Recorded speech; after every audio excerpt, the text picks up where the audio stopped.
So, for all intents and purposes, theologically, ecclesiologically, apologetically, I'm not anybody of any importance. I studied religion in college.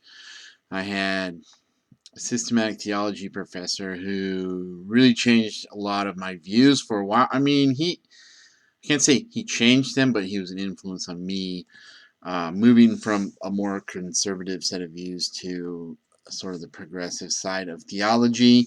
I didn't go right on to seminary. I've only finished a semester of seminary, and that was 8 years ago, too.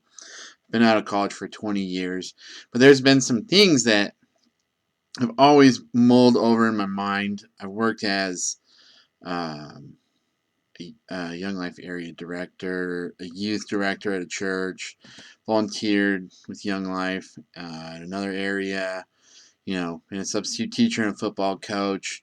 Um, I kind of gravitated over towards the law industry, but I am always thinking about what it is that causes the divides in our churches and why people gravitate towards the more liberal side of the church from time to time.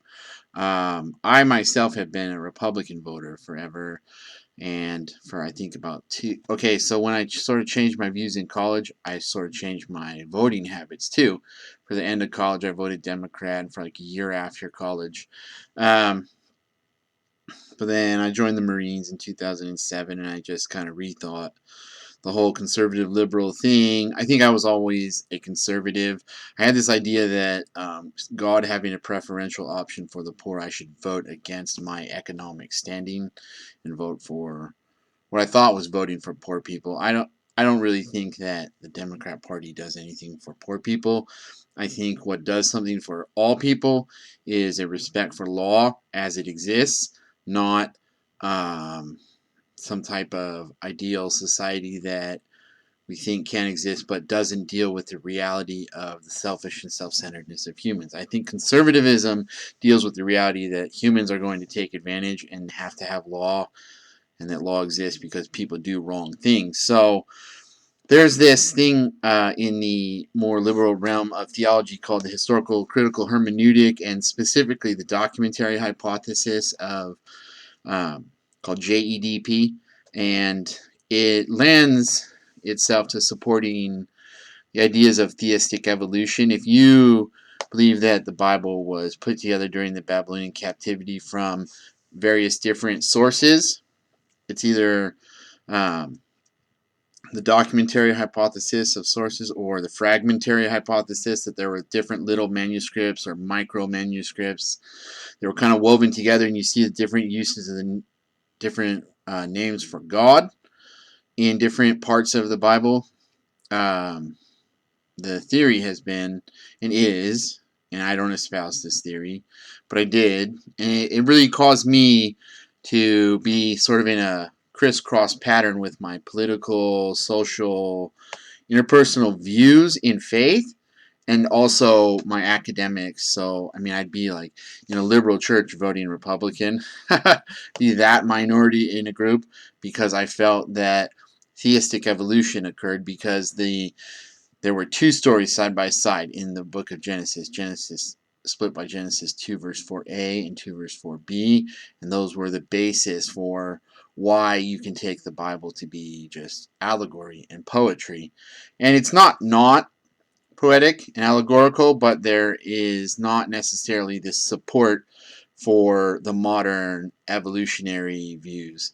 That coupled with the fact that I really don't think there's any proof of any intermediary species. Um, I just think it's not. I think when you look at medical discoveries that have come from people believing that evolution is how all species are connected, and you do see a pattern of similarity between species, you can see that same pattern. You could come up with the same medical tests and come up with the same scientific discoveries if you thought God created everything in a same pattern, a similar pattern between similar species. Um, one of the things that people talk about is humans and how we have two less chromosomes than do all the apes, but all the apes uh, and us, we have the same markers on all our chromosomes. So to evolutionary theorists, that's proof positive. There's no other way that could have occurred other than a development from a common ancestor. When I look at it, I think the Hebrew word Adamah, the earth creature, were created from the earth, and you have the tradition of Adam and Eve, Adam giving names to all the animals, right? Uh, Being made out of the dirt. Animals are, I mean, you look at chimpanzees, they're nice and cute and cuddly and stuff, but then they're also super savage. They're just completely animals.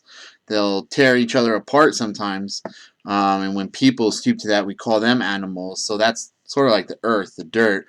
I think there's maybe an epoch of creation of all the animals and plants, and then immediately God went, just put two chromosomes together almost and made humans that with no intermediary step. Just he'd already made his blueprints type of thing. I really just don't see evolution as actually supported by scientific record. And I had this kind of collusion between pluralism that's taught in the Evangelical Lutheran Church in general and the theological realms. Maybe if you go to a church, the ELCA, you don't hear the pastor saying that, but you know that the liberal churches do not ever want to offend anybody, and they will never say that anybody is wrong about anything. And I think all these things go together: pluralism, the documentary hypothesis, the idea that, oh, there's no way that Isaiah could have seen or been given a vision of the name of Cyrus of Persia, because Cyrus lived after Isaiah. So there had to be multiple writers. I just don't see that as needing to be true. You believe that God exists, yet somehow nothing that you haven't seen can ever happen with God's power. Like, it just seems to me to be the actual illogical way of thinking. So all those things kind of wove together in my mind to make me, when I've gone to conservative churches, always feeling like I'm the odd man out with something I think that the church doesn't teach, so I won't talk about anything, right? It's not really a helpful thing to be in that type of situation, or to be the Republican in a liberal church and not talk about how I disagree with everything that the church itself is teaching on social teachings. So, there are some sort of in between groupings like the. I mean, what I believe is what the Lutheran Church Missouri Synod teaches. Those are my beliefs. I believe in the way Martin Luther viewed the Bible and taught about Christ. But the things about the continuum between liberal and conservative is kind of a cross denomination. So, there's groups like the Lutheran LCMC, Lutheran Congregations in Mission for Christ, where it's a conservative group, but you'll have some people who kind of believe a little bit of the historical critical hermeneutic. I think it's kind of okay to be a theistic, evolutionary philosopher there. I've just gravitated all the way back past it. I was thinking about joining a church and maybe, helping out and volunteering an LCMC church, but I really like the Lutheran Church Missouri Synod. I mean, I like what the Lutheran Church teaches about Christ's second coming. I don't think there's a rapture. That's one Lutheran thing. I believe in paedobaptism. I think there's no better example of being completely helpless in receiving the grace of God than an infant being baptized. I mean, there's things that I believe wholeheartedly about general Lutheran teachings that don't have to do with the liberal conservative continuum. But I don't know, in the last couple of years, it's just kind of been a thing where my increasing use of the internet for research in the law industry has made me a better researcher about theology and maybe nuanced individual or in between questions on different individual issues at a time, to where it's added up overall to make me free to be a conservative across the board all the way again, rather than just in part politically and socially. But I mean, one of the things that I thought for a while was, oh, there's gay monkeys in the zoo, and dogs hump each other sometimes. So of course, evolution has created some gay humans because we have these massive brains and we get all these different ideas, and our neurons might get crossed over from where our biology was. And of course, these people are born gay, and there's no way that they could just have been really confused as people born and then they go through these things and they make choices. I mean, I do think that it's not how God created people. Um, I don't know. I don't know what things go on in someone's life to where they would want to engage in gay acts. Like a man with another man, it's like I have no comprehension whatsoever of what that's like.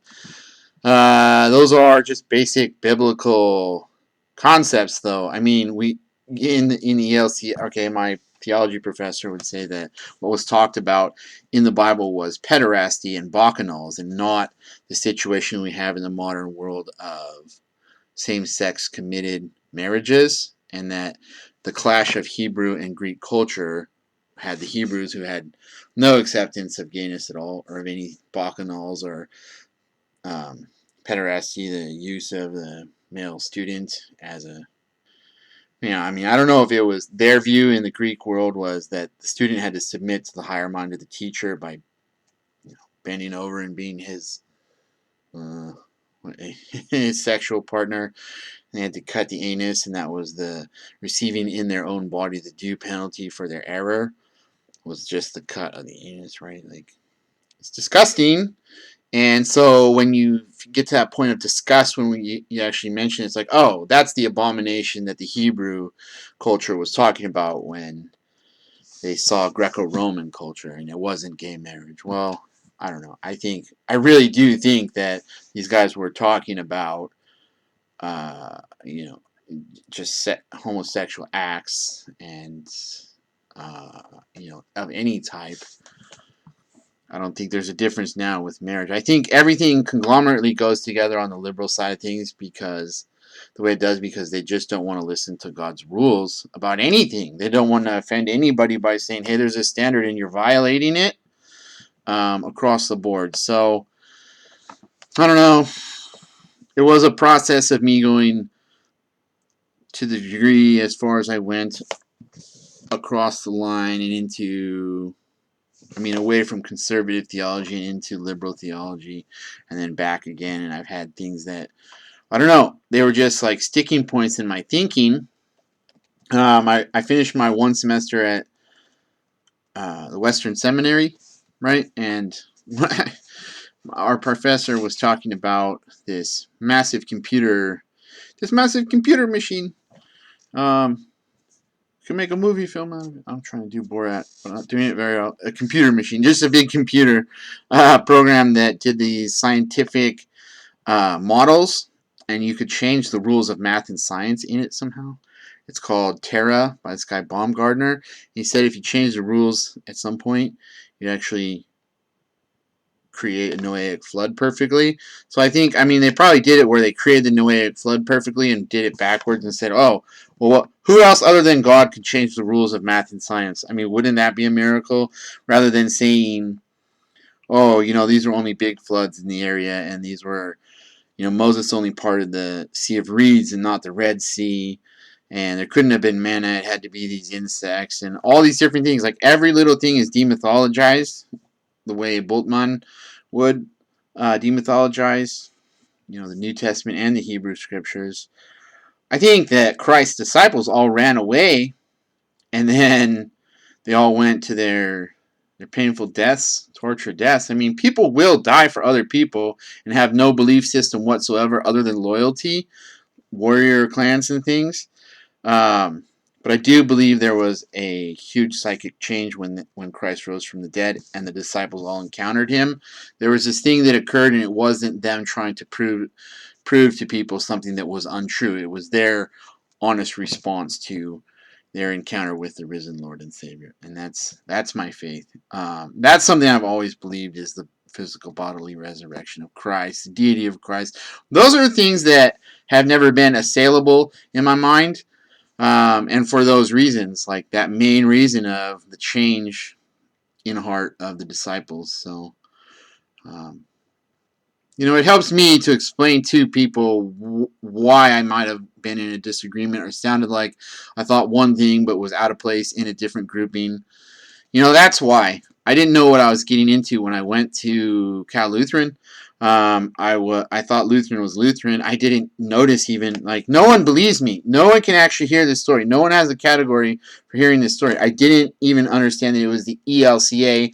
I didn't know what the LCMS was. I was in an LCMS church for 4 years. I didn't know anything about what happened in 1974, where the group that was teaching all the historical critical hermeneutical views were pushed out of the seminary in St. Louis. I didn't know these things. And then I got there day one, and I went there because I had a girlfriend at the time who was going to a school in Santa Barbara. And I wanted to be kind of near her to try to keep dating, but that didn't last. But that's a different issue. In fact, that's not an issue that I'm really ever going to talk about. That was a long time ago. But that's just why I went there, and then I was challenged immediately by what the professors were saying. So I had these guys with PhDs to argue with. I mean, it was really difficult and challenging. They did give me A's on most of my papers where I was making my conservative viewpoint, against whatever type of each one of these points in the historical critical hermeneutic. Kind of made the opposite argument until sophomore year when I don't know what it was. I was reading Stephen Hawking's Brief History of Time, and then Michael Shermer's Why People Believe Weird Things, and they call me an evolution denier, right? Like they say that I'm, I believe in a conspiracy theory about them having all these reasons to say something that doesn't exist exists, right? And then I say that something that isn't true is true. Like they say the same about me. What? Why is it not the same? They say I don't put any actual academic work into what I say about evolution and creation. I just don't see it as proof. No one was there. You can't call it science. You can't go and make a scientific test of what happened. You can't recreate the thing. You can't recreate when life came to exist. So, there's just a lot of reasons why I prefer to be a conservative Christian and have my viewpoints because of my belief in the resurrection of Christ, other than just my belief in the resurrection of Christ. But it is anchored in that. Everything does emanate outwards from that. I just think the moral and ethical, spiritual rules of right and wrong in conservative Christianity are what people should think and believe. And we see, taking God out of prayer in public schools, taking God and prayer out of public schools, I think has had an insanely damaging effect. Ruth Bader Ginsburg and everything she fought for, I don't think it's good for anybody. I do think this thing about government, that it's ordained by God for maintenance of order and the punishment of wrongdoing. So to a certain extent, within our Constitution, it's just government has been ordained, not necessarily our form of government. So, God's kingdom and the way he says things are is never the same as any government says. So she just passed away. She's everybody's hero, right? I think that she's someone who pushed it all the way to as far as it should ever go.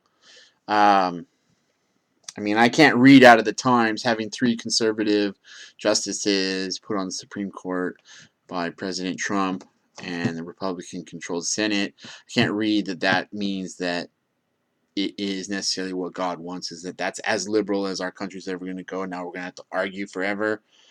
I think we've seen a lot of decay and a lot of problems because of simple things like taking prayer out of schools. But that's our government. It's a maintenance of order. It's a stalemate, and that's that. So that's the kingdom of men, and we have our freedom to have our views on the kingdom of God. So you have your freedom to be as liberal as you want. I just don't think it's actually there. You don't have any manuscript proof or evidence of these fragmentary, documentary sources that all were talked one way about God and were woven together with these other sources. It's just a theory from the modern text, and said it's like, every time this name is used for God, we'll say that was this writer, J, E, D, P, J for Yahweh.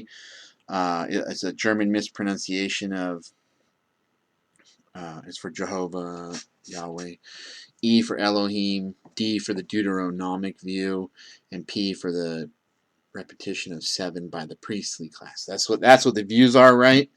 But it's just a theory. You do not see any manuscripts out there of, and there's also no Jewish tradition of any redactors having existed during the Babylonian captivity.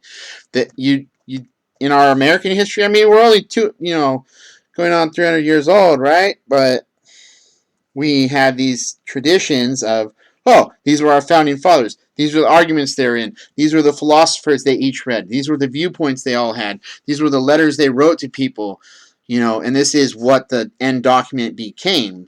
That would be more like what people postulate happened during the Babylonian captivity with the redactors, but there's no Jewish religious tradition ever. No, there's no record of there having been anybody who ever talked about those guys. They're just like these swift, silent, deadly editors of religious literature. I mean, that's another thing that it just kind of all goes back together to cause me to reject it all. So that's my soapbox for the day.